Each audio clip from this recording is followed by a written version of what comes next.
حبیب یمنی وہاں سے مکہ سے چلتا ہے یمن کی طرف, اپنے گھر کے باہر جا کر کے پہنچتا ہے, دروازہ کھٹکھٹایا, اندر سے وہی بچی بولتی ہے جو پہلے بول نہیں سکتی تھی, من دقل باب, کون ہے دروازے پر؟ حبیب یمنی کے لیے دروازہ کھل جاتا ہے, دیکھتا کیا ہے, سامنے بچی کھڑی ہے, سینے سے لپٹا لیتا ہے, سینے سے لگا لیتا ہے, آنکھوں کو چومتا ہے, ماتھے کو چومتا ہے, محبت کرتا ہے اپنی بچی سے,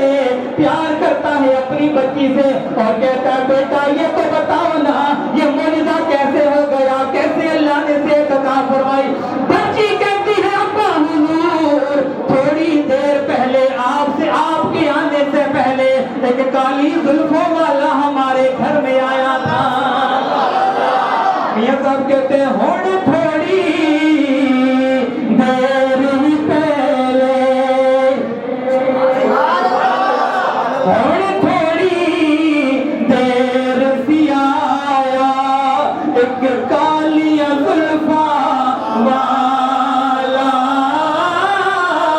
ہوڑ تھوڑی دیر سی آیا ایک کالی زلفاں والا, تھوڑی دیر رہے تھے تے کر گیا نور اجالا, تھوڑی دیر رہے تھے تے کر گیا نور اجالا. میر پور والو آؤ اللہ تعالیٰ سے دعا کرتے, مولا حبیب یمنی کے گھر میں رحمتوں کا بسیرا کرنے والے آقا, اس کی بیٹی کی بیماری کو شفا میں تبدیل کرنے والے آقا, ہم بھی تو آپ کی نظروں کے محتاج ہیں, آپ کی راہیں دیکھ رہے ہیں, ہم بھی تو آپ کے راہوں میں اپنی آنکھیں بچھائے ہوئے ہیں. آئیے مل کر کے سرکار دو عالم صلی اللہ علیہ وآلہ وسلم کی بارگاہ میں یہ استغاثہ کرتے ہیں کہ یا محمد چاند بن کر سامنے آنا ذرا, یا محمد چاند بن کر سامنے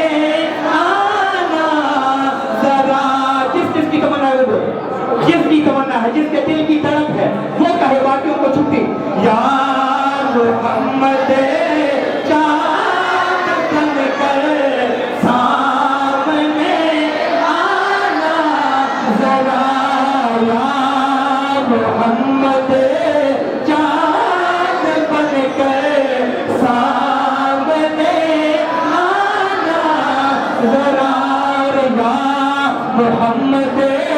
خواب میں ہی جلوہ دکھلانا ذرا, یا محمد خواب میں ہی جلوہ دکھلانا ذرا. ساتھ ہی وہ بچی بولی اور بول کے کہنے لگی ابا بڑے مزے کی بات آپ بتانے والی ہو, 14ویں کا چاند اپنے پورے جیبن پر تھا, وہ سونا جب میرے حجرے میں آیا اس کے جانے کے بعد یہ معجزہ میں نے دیکھا کہ اپنے دروازے کے باہر اپنے برآمدے میں لیٹی ہوئی تھی, چاند اپنے پورے جوبن پہ تھا, اور اس چاند کو میں نے اپنی آنکھوں سے دیکھا, وہ ٹوٹ کر کے آدھا ادھر گر جاتا ہے آدھا ادھر گر جاتا ہے. کیا آپ نے یہ منظر دیکھا یا نہیں؟ حبیب یمنی کہنے لگا بیٹی تو نے تو یہاں بیٹھ کر کے وہ منظر دیکھا ہے, میں نے چاند توڑنے والے آقا کے قدموں میں بیٹھ کر کے دیکھا ہے. یا محمد چاند بن کر سامنے آنا ذرا, یا محمد خواب میں ہی جلوہ دکھلانا ذرا. نعرہ تکبیر, نعرہ رسالت, نعرہ حیدری. اب مولوی صاحب نے عشاء کی نماز پڑھائی. عشاء پڑھانے کے بعد برسے ملے کہ چاند چمک رہا تھا، اس نے ادھر اشارہ کیا ادھر اشارہ کیا، دائیں بائیں، چاند ہلا نہیں۔ اس نے کہا چاند یہ کیا ہوا، تو میرے اشارے پہ چلتا نہیں ہلتا نہیں۔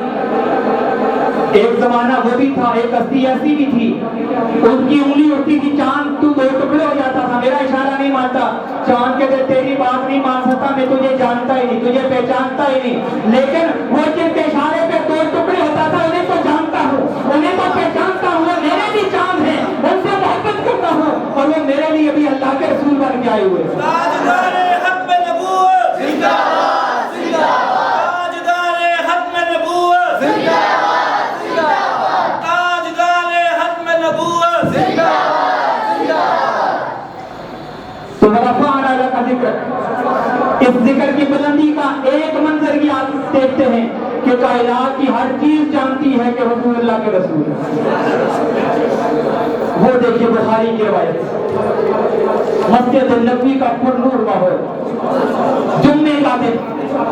اللہ کے نبی منبر پہ جلوہ فرما ہے۔ آئے ہائے ہائے کیا منظر ہوگا مسجد نبوی کا۔ آج حضور کا یہاں پہ نام لیا جا رہا ہے، حضور کا ذکر ہو رہا ہے۔ ہم میں سے کتنے لوگ ایسے ہیں، حضور تو کیا ہم نے اکثر نے مدینہ بھی نہیں دیکھا، لیکن حضور کا نام لے لے کے تڑپ رہے۔ آپ کی آنکھوں کی چمک بتاتی ہے، پیشانیوں کا نور بتاتا ہے کہ حضور کا ذکر سن کر کے آپ کے چہرے کھلکھلا، دل میں ٹھنڈ پڑ رہی ہے۔ جہاں حضور کا ذکر ہو وہاں اتنا نور اترتا ہے، جہاں صرف حضور کا نام لیا جائے وہاں اتنی برکتیں نازل ہوتی ہیں۔ اللہ ہی جانتا ہے وہ ماحول کیا ہوگا، وہ فضا کتنی منور ہوگی، اور وہ اللہ کیا کتنا نورانی اور روحانی ہوگا۔ آمنہ کے لافت ممبر پہ جلوہ گر مسجد نبی کے اس ماحول کی اللہ کی عزت کی قسم ہے، جتنی مرضی کی کوشش کر لوں میں منظر کشی نہیں کر سکتا۔ انسان فیل ہو جاتا ہے، لفظ ٹوٹ جاتے ہیں اور فصاحت و بلاغت جواب دے دیتی ہے، انسان گنگا ہو جاتا ہے، وہ منظر اتنا دلکش ہے۔ حضور ممبر پہ جلوہ فرما ہے، خطبہ ارشاد ہو رہا ہے، سامنے دروازے سے جرابی داخل ہو رہا ہے، داخل ہو کے کہتا ہے ہلکنا یا رسول اللہ، حضور ہلاک ہو گئے، برباد ہو گئے۔ فرمایا کیا ہو گیا ہے؟ کہنے لگا حضور بارش نہیں ہو رہی، کہاں بہت زیادہ ہے، جانور بھوک سے مر رہے ہیں، خشک سالی ہے، زمین خاک اڑا رہی ہے۔ حضور صلی اللہ علیہ وآلہ وسلم نے پوچھا کرنا کیا ہے؟ فرمایا حضور دعا کریں نا اللہ بارش نازل فرمائے۔ اونچی بات سے کہنا سبحان اللہ، جس کے دل میں سرکار کی عظمت سن کے ٹھنڈ پڑ رہی ہے کہنا سبحان اللہ۔ اب حضور صلی اللہ علیہ وآلہ وسلم توحید کا درس دینے آئے تھے، شرک کی جڑ کاٹنے کے لیے آئے تھے نا۔ سرکار نے یہ نہیں فرمایا کہ جاؤ نا جا کے اللہ سے دعا کرو، جس طرح میرا رب ہے تمہارا بھی رب ہے، جس طرح میری سنتا ہے تمہاری بھی سنے گا، وہ تمہارا خدا ہے ہمارا نہیں، سب کا ہی تو خدا ہے۔ نہیں، آج بڑے زور و شور سے یہ بات کی جاتی ہے اور جی اللہ سب کی سنتا ہے، کیوں نہیں سنتا؟ سب کی سنتا ہے، اس میں کیا شک؟ اللہ سب کی سنتا ہے، ہر جگہ سنتا ہے، ہر وقت سنتا ہے،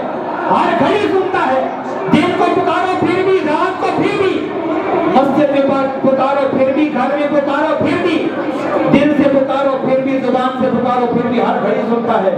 لیکن قبول کسی کسی کی کرتا ہے۔ سبحان اللہ، قبول انہی کی کرتا ہے جو اس کی بارگاہ میں مقبول بارگاہ ہوتے ہیں۔ حضور نے یہ نہیں فرمایا میں دعا نہیں کرتا، خود کرو، سرکار جانتے تھے کہ سنتا تو سب کی ہے، لیکن جب ہاتھ میرے اٹھ جائیں گے تو اللہ جلدی قبول فرما لے گا۔ اب حضور صلی اللہ علیہ وآلہ وسلم نے، سرکار نے دعا کے لیے ہاتھ اٹھائے۔ حضور نے جب دعا فرمائی نا تو حضرت انس کے حدیث کے روایت کرنے والے وہ کہتے ہیں اللہ کی عزت کی قسم، جب تک سرکار کے ہاتھ نہیں اٹھے تھے زمین آسمان پر بادل کی ایک ٹکڑی بھی نہیں تھی، ٹکڑا نہیں کا ٹکڑی بھی نہیں تھی، بادل کا نام و نشان بھی نہیں تھا۔ اے انس بن مالک یہ قسم اٹھانے کی ضرورت کیوں پیش آئی؟ حضرت انس بن مالک کا لہجہ بتاتا ہے کہ کچھ لوگ ایسے آئیں گے جنہیں عظمت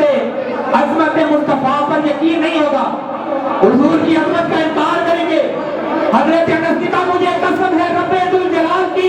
جب تک میرے سونے کے ہاتھ نہیں اٹھے تھے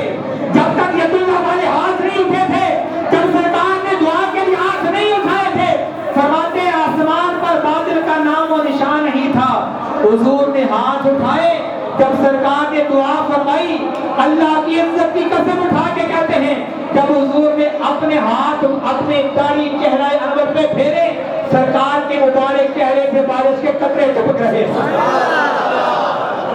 حضور کے چہرے انور پر بارش کے قطرے تھے اور پھر بارش اسی دن نہیں برسی پھر جمعہ بارش پھر ہفتہ بارش پھر اتوار کا دن بارش پیر بارش منگل بارش بدھ بارش جمعرات بارش اگلا جمعہ پھر آ گیا اگلا جمعہ پھر سرکار پھر ممبر پہ سرکار پھر ممبر پہ جمع گر ہیں وہی اعرابی پھر آتا ہے وہاں سے پھر دروازے سے آتا وہ جانتا ہے کہ بھائی یہ جو بادل ہے نا یہ بھی کسی کی سنتا ہے یہ بھی کسی کو جانتا ہے ہر کسی کی نہیں سنتا یہ مانتا کسی کو ہے اس نے آگے پھر کہا ہلکنا یا رسول اللہ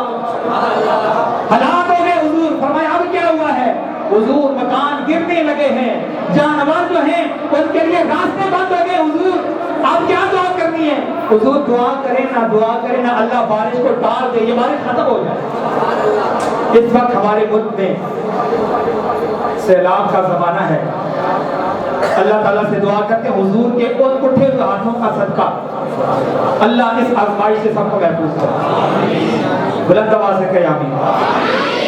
بچے بیٹھے ہیں علماء بیٹھے ہیں صداق بیٹھے ہیں حفاظ بیٹھے ہیں نہ جانے کس کی آمین قبول ہو جائے ہمارے گناہ اتنے زیادہ ہو گئے ہیں ایک آزمائش سے جان چھوٹتی ہے دوسری آ جاتی ہے اگلے لمحے کیا ہو جائے ہمارے گناہ ہمارے لیے کون سا عذاب لے کے کوئی پتہ نہیں ہم اگر بچیں گے تو اللہ کی عزت کی قسم حضور کی رحمت کے صدقے بچیں گے اور بچے ہوئے ہیں تو حضور کی نسبت کی وجہ سے بچے میلاد منانے کا مقصد یہ ہے کہ سرکار آپ اگر تشریف فرما نہ ہوتے تو ہمارا کون پرسان حال ہوتا قرآن مجید سورہ انفال ذرا اٹھا کے دیکھیں اللہ تعالیٰ فرماتا ہے کہ حبیب وما کان اللہ لِيُعَذِّبَهُمْ وَأَنْتَ فِيهِمْ اللہ ان کو عذاب نہیں دے گا وَأَنْتَ فِيهِمْ آپ جو ان کے درمیان موجود ہیں اللہ فرماتا ہے میں ان کے گناہ نہیں دیکھتا میں ان کی خطائیں نہیں دیکھتا اور میں ان کے